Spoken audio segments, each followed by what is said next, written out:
How is it? I was just saying that I need to get proper. Big deal. Last container. Haven't seen that It in like crushed all of my granola bars. 40 years. I feel so bad. It's awesome. These guys. It's like, and I probably actually, I do know I owe you like $1 over the last several days. You owe the whole class and fed those guys. But that's not bad. What's that? And Oh, yeah. like Sister never did our hair part. Cheese omelet. And it's like pouring over and over. Our birthday. no. I was probably right I here. have Italian soup. In here. Does not Did I look say? like We can do it Italian. Friday. Yes, you did. I don't wrong know with that My flex. birthday's in You're June. actually just delusional. You didn't I owe you say. You owe me something. And why is that? I've been instant beef. Just because. What's going on? Okay, Ethan says I owe him something. I do. I owe you the debt of love. That's what Romans says. We always owe somebody the debt of love. So I'll tell you what, because Ethan said I owe him something, I'm going to, Give everybody. No way! I thought that was oh my God, because Randy. yeah, it's because Shiloh made it. And eat them in front of him? Exactly. How'd you know? So, I just know I you owe you That this. kind of thing. Oh. Wait, God, I'll get that. Wow, that's so She did it smooth. But then I should double it. Okay. Or just let it melt a little bit in your mouth and it like tickles the taste buds back. I will keep so. I just know you too well, Mr. Russell. I was so close. She was doing I'll wait you 50 cents. I'll give you 50 cents. You would You hand awesome. it out to the class. Ethan's willing to pay you 50 cents, or pay 50 cents to buy everybody Andy's mints. Oh. I'll give you 50 cents if everybody gets. I'm willing If to everybody- pay negative Mr. Russell, $5 if everyone gets. Do you want to make a bet? You shoot it from that line. If you make it, I'll give you $5. What is If it? you miss, You I'll just give you did. Top. Well, I haven't won, that's The bad. funniest Yeah, that's the point. I'm $5 in debt. There you go. Oh. That's the point. Yay. No, Mr. Russell, if you miss, you get $1. But if you make it, no, thank you. Don't lose the wrapper. Meaning, throw the wrapper away. The funniest part Darn. is somebody would fall for negative It's $5. so satisfying. I know. They're done. If you don't want it, give it away to somebody. Give it to me. Give it. Now. It's so Did good. you get one yet, Rosie? No. Neither I don't can think Can we do one? You're right, Mr. Russell. And they're smooth and without some mouth. Is that nice? Drew, you want one? Yes. Andy's mints. Nestle, you want one? it's the. Yours is under your chair. Dave, you want It one? went under your chair. Amber, you want one? Yeah. A second one? Thanks. Now everybody has to get two. Now we should Because all otherwise get it's a not second. fair. I'm just stuck This in is one. unfair. Now everybody gets two because it's. Then you caught it, I Drew? can't even try to get it. It's like there it is. Thank you, sir. Oh! Ouch! Now we know that Mr. You Elson. guys throw my finger like on my toe. I'm gonna. Ouch.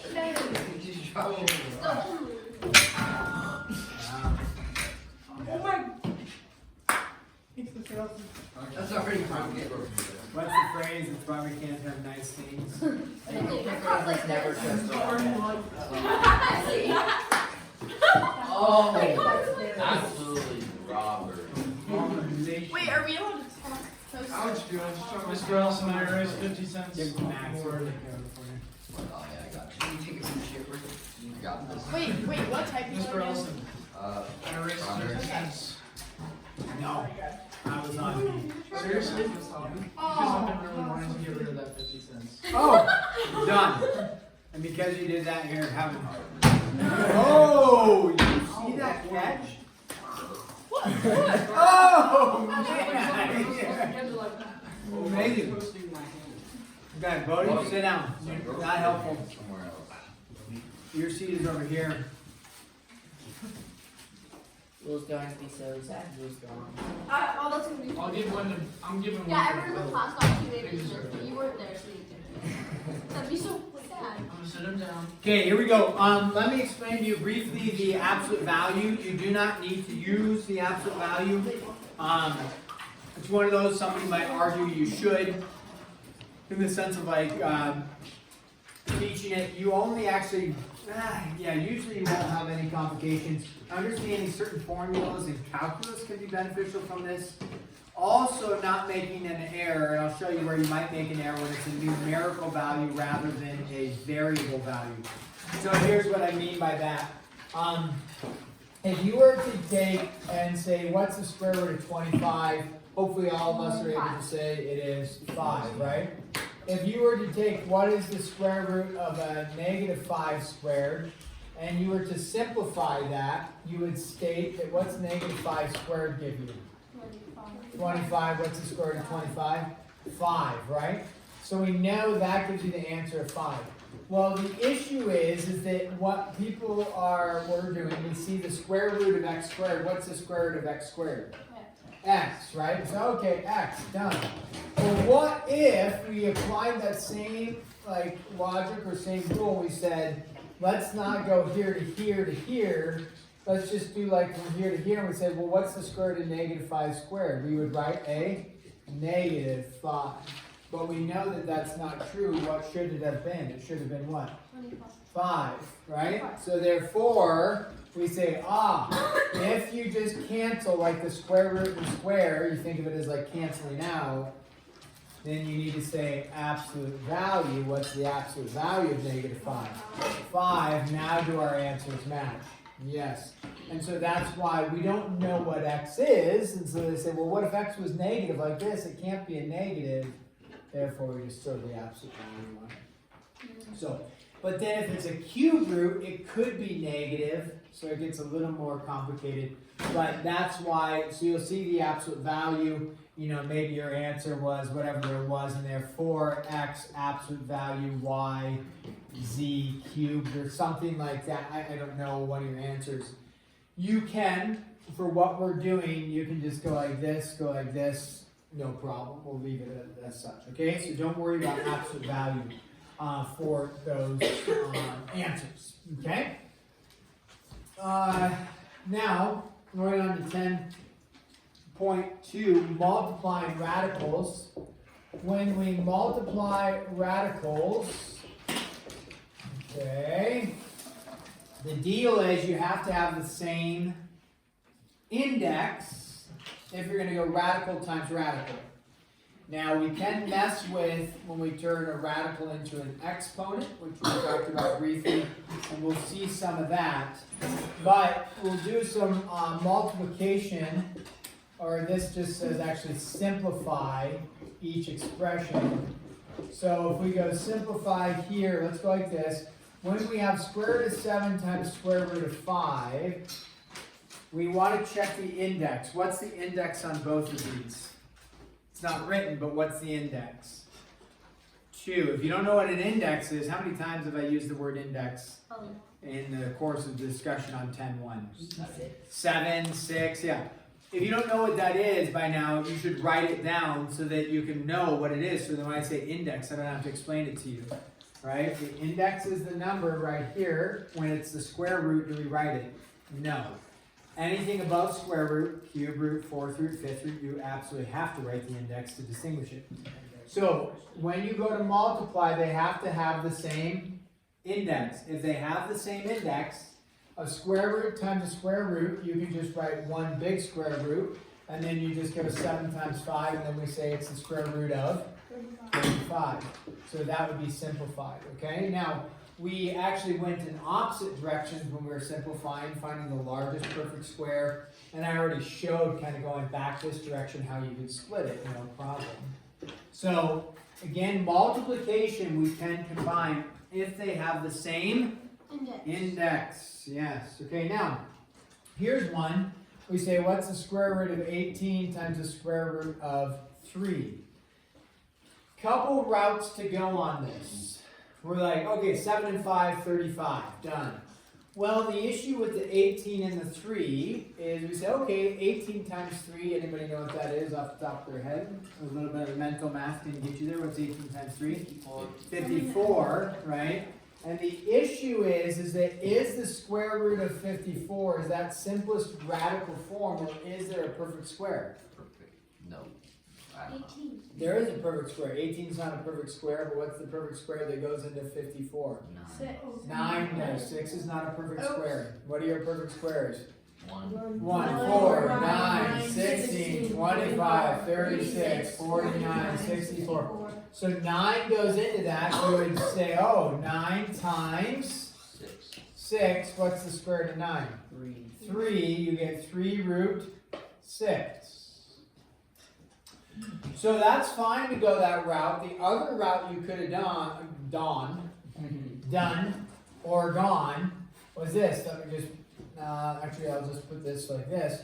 The other route you could have done is said, wait a second, square root of 18, that's the same thing as 9 times 2 times the square root of 3. You could have recognized that right from the get-go. And then you could have said, what's the square root of 9? Square root of 9 is 3. And you would have been left with root 2 times root 3. What's 2 times 3? 6. And then gotten 3 times the square root of 6 as well. Don't forget, when I'm writing, you're writing. Spoken like a true candy thief. Okay. Number 3.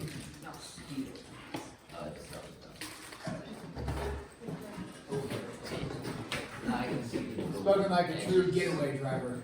How do I take them out? You open the lid and grab them. Serious.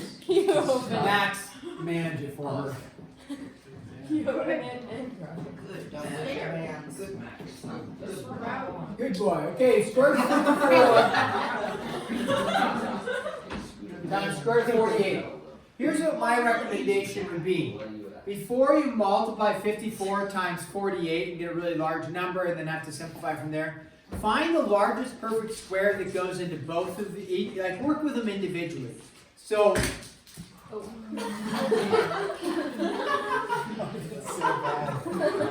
okay, think about this route going this route, okay? So let's go with this route, simplify each individual one. So 54, we already discussed it over here. What's the perfect square? 9 and 6. Now I'm going to write it. If you get savvy, you can be like, oh, it's 3 times root 6. It's okay if you don't. All right, 48. What's the largest perfect square into 48? Now remember, if you don't get the largest perfect square, eventually you should, as you keep simplifying and keep simplifying. But think about the largest perfect square.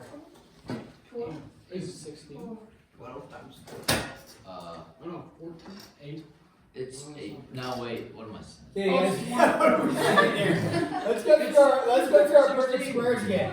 You guys, I want all of you to write this down on your notes right now. If you haven't written them, write it down. If you have written them, write them down again. 1, what's the next perfect square? 4, not 2. 9, 16, 25, 36. 49, 64, keep it going guys, 81, 100, 121, 144, 169, 186. What? 400. 196, I meant 221, 5, 250, 6. I'm just guessing. Yeah, let's help you guess with educated guesses. Ready? Let me help you. If you don't know this yet, or you, maybe I don't think I mentioned it. Maybe 16 squared, right? 250 what? Well, what's 6 times 6? 36. So what does it have to end in? 6. 17 squared. 280, what does it have to end in? 9, because 7 squared is 49. What is 18 squared? 324. 8 times 8 is 64. What's 19 squared? 361. And then 20 squared is 400. Okay. Wait, does it go back to 3? No. So go ahead. Write those down. So now when I ask what's the largest perfect square going to 48, you avoid saying things like 8 or 7 or 20, because none of those numbers are listed up here. Oh, it's 4. 4 is a perfect square, I agree. I've heard that several times. It's not fun. It is actually not 16. wrong to start that way, but what's the largest perfect square that goes I literally into it? called it out. 6. I literally called it out wrong. Yes, what's the largest perfect square?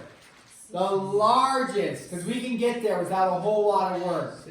4 is not the largest. What is it? 16. So 16 times 4. Or no, 3. 3. Now, with this being said, you go, square root of 9 is 3. Square root of 6 is 6. Square root of 16 is 4. Square root of 3 is 3. So now we got a lot of multiplication going here. We take they're not technically coefficients, but they're the number in front of the radical. What's 3 times 4? 12 root 18. Then you're like, wait a second, is there a largest perfect square in there? Yeah, what's the largest perfect square in there? 9. And so then we say, I wasn't quite done yet. 9 times 2, what's the square root of 9? 3. 3 times 12 is 36 root 2. Okay? Now, I would have recognized, because I've done, enough of these, I would have recognized right here, not that this is the answer, I'm not boxing it, I'm just stating this is the step I would have said, wait. 6 is made up of, if I were to rewrite that here, 6 is made up of 3 times 2 times 4 times 3, like that, root 3. And I would say, root 3 and root 3, what's square root of 3 times square root of 3? Square root of 9, which is 3. I would have seen that right there and simplified right away. If you don't catch that and you go to here, that's fine. Just catch the perfect square that goes in there. Okay? Again, you guys, many of you have calculators that'll do all this work for you. It'll go, you type this into your calculator, you hit enter, and it gives you this. Is that going to help you on the test or mid-chapter assessment? Not at all. This is a valid mid-chapter assessment question. It takes a little bit of work to get there, but not extreme multiplication. I know some of us are challenged with, what a perfect square is and things like that. But you're going to get there with practice. Very valid question. So, your calculator, that's great. You did it at home, punch, punch, punch, enter, don't know what I'm doing, or you just bob it, you cheat, just copy from the back of the book. Not helpful. Knowing how to go the steps to get to there, that's going to be critical in terms of understanding the material and doing well on the mid-chapter assessment. Number 4 here, let's do another one. What happens when we get the cube root of 81, that looks extreme, times the cube root of 64? Now, cube roots go a little outside of our comfort zone. I think square roots go outside of people's comfort zones as well. So let's talk about our perfect cubes. We talked about them yesterday, right? We wrote down 5 of them. 1 cubed is 1. We don't usually, we will write that, but it's not that beneficial for us because 1 goes into everything, right? So 1 cubed is 1. What's 2 cubed? 8. What's 3 cubed? 27. What's 4 cubed? 64. What's 5 cubed? 25. That's about usually where you get to. You could mess with 6 cubed. Anybody know what 6 cubed is off the top of their head? 216. So yeah, 6 cubed is 216. Usually we're not gonna push, at least without a calculator, we're not gonna push beyond 125. So, usually when we look at these, this is gonna have probably something that we could reduce. This will have something we can reduce. This type of question on the test, the goal is not to go 81 times 64, come up with a really large number, do a bunch of long division. It's possible. That wouldn't be the goal. My goal with this is you would recognize, cube root of 64. what times what times what gives you 64? 4. So that you would recognize that and say that is 4. If you don't practice and you don't memorize and you don't work on it, then yeah, it can become challenging. You're like, okay, I have to guess and check, take time. 81 with some practice. 81 is some sort of multiple of 3. So you have 3, you have 9, you have 27, then you have 81. And you get familiarized with mathematics. 243, that's another one. But that's like, okay, we're going to stretch it. Usually get to the 81, that's about where we max out with the knowledge of like, oh yeah, that has something to do with the 3. I should know that pretty quick. So what times what, if you will, goes into 81? 27 times 3. I am not looking for a perfect square. Yeah, sure, 9 goes into 81, right? But is 9 a perfect cube? No, I'm looking for a perfect cube that goes into 81. Finish this problem. So, the cube root of what goes into 81? We just said 27 does. Now with a little bit of, now the next time you see 81, hopefully, and a cube root, right? The cube root, you say, oh yeah, 81. Got it. 27 and 3. Perfect. I know my math now. So now I look, what is the cube root of 27? 3. And then the cube root of 3 just stays as the cube root of 3. This is multiplication. I forgot to put the dot there, but times 4. 4 and 3 is 12. The cube root of 3, you can't go any farther. Okay? So these with practice, hopefully you wrote your perfect cubes down. Okay? With practice, hopefully you become familiarized with them. All right, 5. What happens when we have, let's throw a variable expression in there, 4ab plus 2 times the square root of 5b. All right, square root of 4ab times the square root of 5ab. Again, we can combine these if need be because they have the square root and the square root. Think about this with me though. We see the square root of 4, careful. It's extra steps, makes it confusing. If you go 4 times 5 is 20, why do that? When you know what's the square root of 4? 2. Now, I'm going to take that and say, okay, we know this value is 2, but A and B by themselves, can you do anything with it? No. 5 and B by themselves, can you do anything with it? No. So if you want, I'll show this, we would say AB times 5B, like that. Now, some of you may be able to catch some of this and recognize like, oh, wait a second, I'm going to have b squared, right? And what's the square root of b squared? B. If you don't recognize that, then I just say go this route. 5 goes forward. B times b is b squared.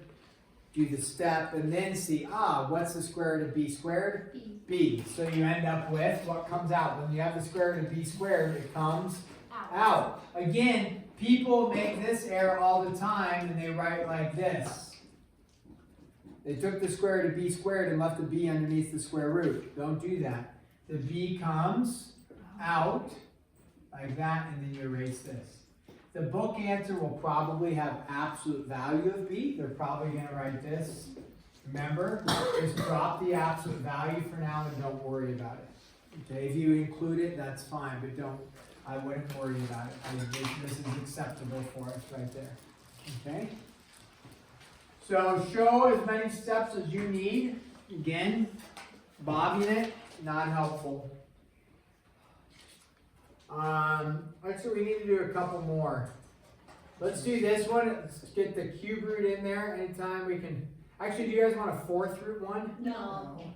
Good, let's do it. All right, so 4th root, when you say no, it means we need to.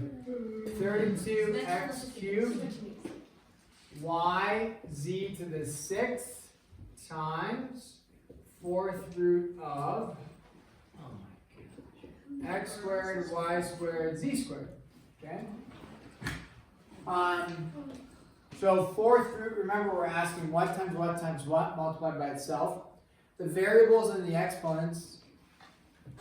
Is it an emergency?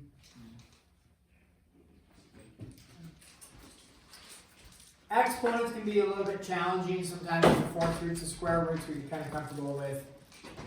Let's start with our coefficient first, 32. What's the fourth root of 32?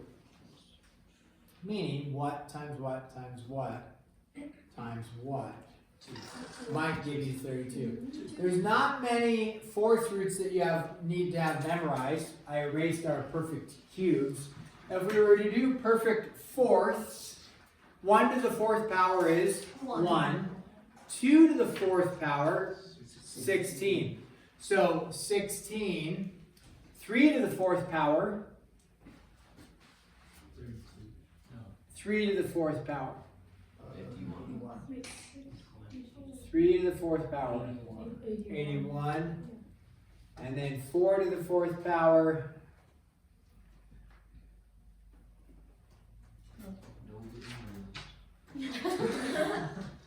4 squared times 4 squared, which is 16 times 16, so 256. Fourth powers, fourth roots, usually that's kind of about 16 and 81, where you kind of get familiarized with. They're not going to be asking you massive fourth root powers, okay? Fourth, like perfect fourths, 5 to the fourth is 625. But they're not going to really be testing your knowledge there. I'm probably not going to test your knowledge on that aspect, getting too high. 32, fourth root, okay, it's got to have a 2 in there, something. Oh yeah, 16 times 2, great. So let's go ahead and just combine this whole thing, and then we're going to mess with the 32. I'm going to say 32 is 16 times 2, we have x cubed times x squared, which is x to the, glad somebody said 6, because it's actually, remember when you multiply the same bases, what do you do with the exponents? Add them, good, often forgotten. And then y to the third, and then z to the 8th, okay. Let's start with the fourth root of 16. What's the fourth root of 16? You already told me? 2. Good. This becomes a 2. The fourth root of 2 is going to stay as the fourth root of 2. Let's think about x to the 5th. The fourth root of x to the 5th. There's no. A little bit challenging. Let's do this. Let's rewrite the whole thing. I'll give you a pro tip here. When you were looking for a perfect fourth, you were looking for multiples of 4, meaning x to the 4th times x. Is that the same thing as x to the 5th? Yes. Yeah. Y cubed, there's no power of, or no multiple of 4. It's just y to the 3rd. Z to the 8th could be z to the 4th times z to the 4th. Like that, because you're looking for exponents with multiples of 4. So now when I look at that, I say 2, we can't mess with this 2. What's the fourth root of x to the 4th? X. Just x. What's the fourth root of x? It can't do anything, right? What's the fourth root of y cubed? Can't do anything. What's the fourth root of z to the 4th? Z. What's the fourth root of z to the 4th? Z. So on the outside, I'll write that, but what is it going to be? Z squared. Think about this. 8 divided by 4 is 2. Therefore, you would have z squared on the outside. So what we're left with on the inside is the 2, the x, and the y cubed. That's it. And then formally,